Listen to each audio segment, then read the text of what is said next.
What God did instead. Heaven Letter number 4533. April 23, 2013. Many questions do not bear a yes or no answer. In terms of the relative world, the true answer to many questions would be, it depends. That is how it is in the relative world. Some of the laws of the land leave no leeway. There are no exceptions. There is no room left for heart to enter. Adhering becomes a question of practicality and consistency. Should a clerk in a particular situation have the discretion to change a law according to her judgment and common sense and the love in her heart? Or must she follow the rules? The law of the land says she must. Because of this, there is the expression, the law is the law. Exceptions are frowned on. The Supreme Court is the court of last resort in the world. Yet who wants a court to decide his or her fate? Unwieldy are many regulations, and, impersonally, they leave no room for the heart. Cut and dried.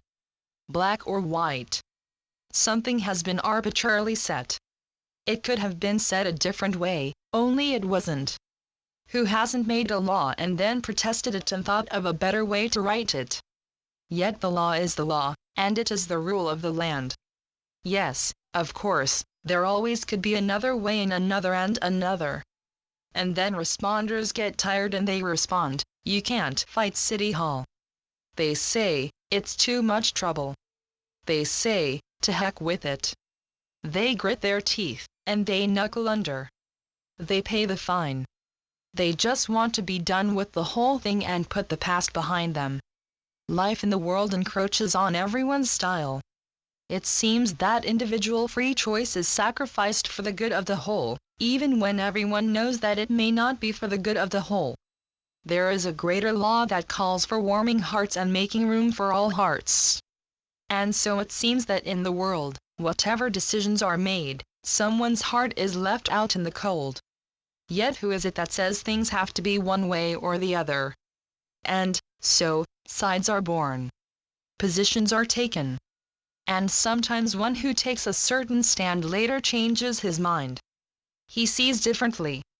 Once he saw one way, and now he sees another. Licenses are required, and there is a lot of rigmarole to go through.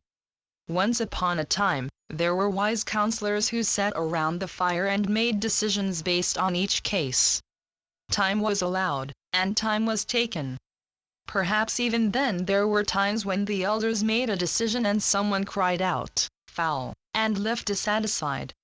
I myself do not wish to sit every day in the world in a court dispensing wise counsel, making one decision after another for others.